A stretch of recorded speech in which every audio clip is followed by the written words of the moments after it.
के टॉपिक में हमने जो है रेशियो और प्रोपोर्शन का इंट्रोडक्शन देखा था, और आज हम देखेंगे ये जो प्रोपोर्शन है इसका टाइप देखेंगे, क्योंकि हमने अपने प्रीवियस लेक्चर में ये नहीं बताया था और कुछ क्वेश्चन करेंगे। तो आइए हम देखते हैं।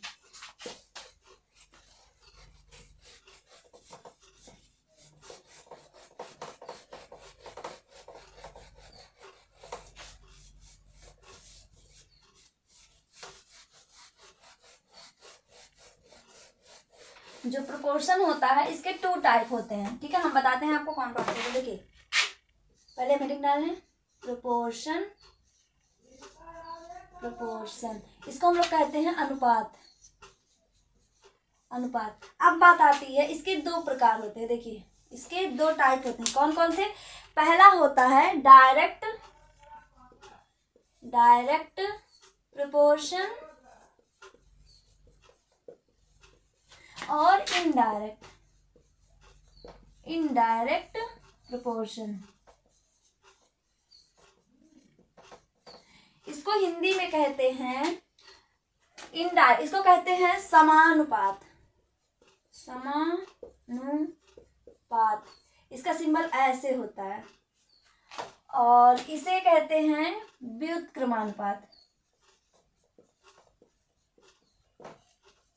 व्युत्क्रमानुपात। ठीक है।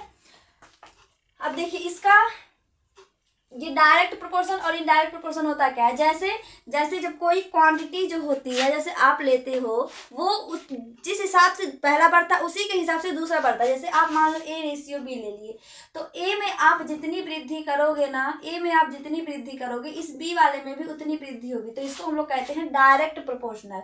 इसको कैसे लिखेंगे? मान लीजिए A ऐसे डायरेक्ट प्रोपोर्शन, सॉरी ये सिंबल लेंगे, ये है A डायरेक्ट प्रोपोर्शन और B ये होता है आपका डायरेक्ट। जैसे अगर मान लीजिए क्वांटिटी ले, एक नमक ले लिए, एक चीनी ले लिए, मतलब एक पानी के गिलास में आपने क्या किया, नमक डाला 2 चम्मच और 2 चम्मच आपने पानी डाला। अगर आप नमक की क्वांटिटी बढ़ाओगे, मान लो 1 चम्मच आप नमक डाले, तो आपको जो हमारा चीनी है उसमें भी 1 चम्मच चीनी बढ़ाना पड़ेगा। तो ये हो गया एकदम बराबर प्रोपोर्शनल, समानुपात हो गया। जितना वो बढ़ेगा उतना वो बढ़ेगा। लेकिन व्युत्क्रमानुपात होता है उसका उल्टा। जैसे अगर 1 चम्मच नमक डालोगे तो 2 चम्मच आप क्या करो, निकाल लो। ये होता है उल्टा। जैसे इसको मान लीजिए A रेशियो B अगर है, अगर आप इसमें A में 1 जोड़ोगे तो ये इसका घटेगा, तो इसमें B 1 घट जाएगा। ठीक है, ऐसा होता है। तो इसको कहते हैं A, ये अपॉन में होता है, इसको ऐसे कहते हैं A इनडायरेक्ट प्रोपोर्शनल। मतलब अगर ये बढ़ेगा तो ये घटेगा, ये घटेगा तो ये बढ़ेगा, उल्टा होता है, इसलिए इसको व्युत्क्रमानुपात कहते हैं। ये आपका हो गया डायरेक्ट और इनडायरेक्ट प्रोपोर्शन। अब हम करते हैं कुछ क्वेश्चन। आइए हम कुछ क्वेश्चन देखते हैं। क्वेश्चन बहुत ही इजी होता है इसका। देखिए सबसे पहले क्वेश्चन नंबर हम यहाँ A लिखते हैं। क्वेश्चन नंबर हमारा A है। मान लीजिए अगर आपका दिया है कि 3:5 दिया है, ठीक है, 3:5। इसमें आप बताओ 3 क्या है और 5 क्या है, इसका नाम क्या है। देखिए 3 जो होता है इसको हम लोग फर्स्ट क्वांटिटी कहते हैं, 5 को सेकंड क्वांटिटी कहते हैं। इसका एक नाम और होता है, इसको कहते हैं एंटीसीडेंट और इसको कहते हैं कॉशिक्यूएंट। ठीक है, इसका नाम। और यहाँ पे हम डबल प्रोपोर्शनल लगाते हैं, मतलब प्रोपोर्शनल है, डबल नहीं, मतलब प्रोपोर्शनल इसको कहते हैं। यहाँ पे लिखा हो यक्स और यहाँ पे लिखा हो 3, ऐसा लिखा हो, मतलब 3:5। उसके बाद प्रोपोर्शनल यक्स रेशियो 3, इसको पढ़ते हैं 3:5 एज, इसको एज पढ़ते हैं यक्स 3। इसमें आपको यक्स की वैल्यू निकालनी है। इसमें आपको क्या करना है, find the value of x. तो आप कैसे सॉल्व करोगे? देखिए इसमें हम बताए थे, इसका मतलब होता है, ये बटे में लिखा है, इसको 3/5 कहेंगे। इसका मतलब होता है इक्वल, इसका होता है यक्स अपॉन 3। अब आप क्या करो, तिरछा मल्टीप्लाई करो ये वाला, तो ये हो जाएगा 3 3 जा 9 इक्वल 5 का एक्स में 5x। तो x की वैल्यू आपकी क्या आ जाएगी, 5 इसके साथ मल्टीप्लाई में है। x आपको निकालना, तो आप x को पकड़ो, 5 मल्टीप्लाई में है तो इसको लाके इसके नीचे भाग कर दो। ये आपका हो गया आंसर, x का आंसर। ऐसे हम दूसरा क्वेश्चन लेते हैं। देखिए क्वेश्चन नंबर अगर हम 2 ले लें और यहाँ कह दे कि ये 5:x लिखा है और डबल रेशियो लिखा है, यहाँ x:5 लिखा है। हम कह दे कि इसमें x की वैल्यू बताओ, यक्स की वैल्यू कितनी आएगी।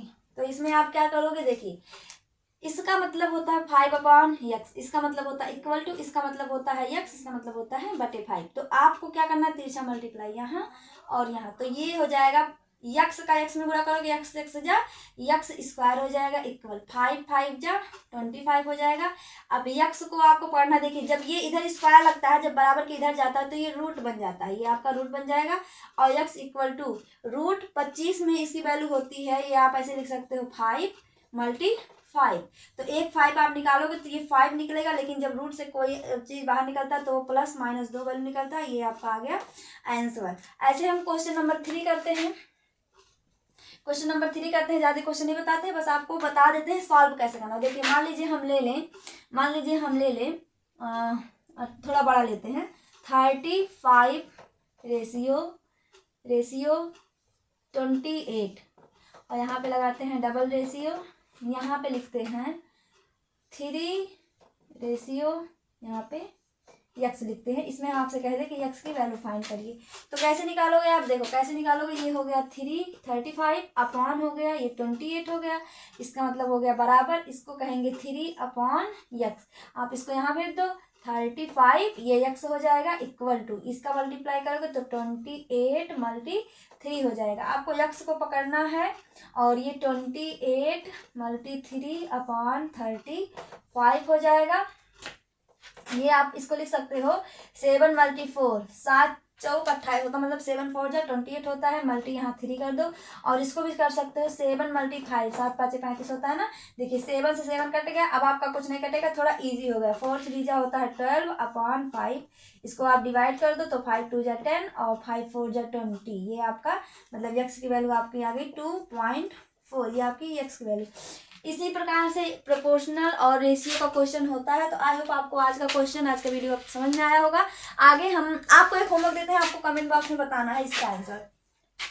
देखिए हम यहाँ पे लिख देते हैं, आपको बताना है यहाँ पे 6, यहाँ पे यक्स डबल रेशियो, यहाँ पे यक्स रेशियो 6।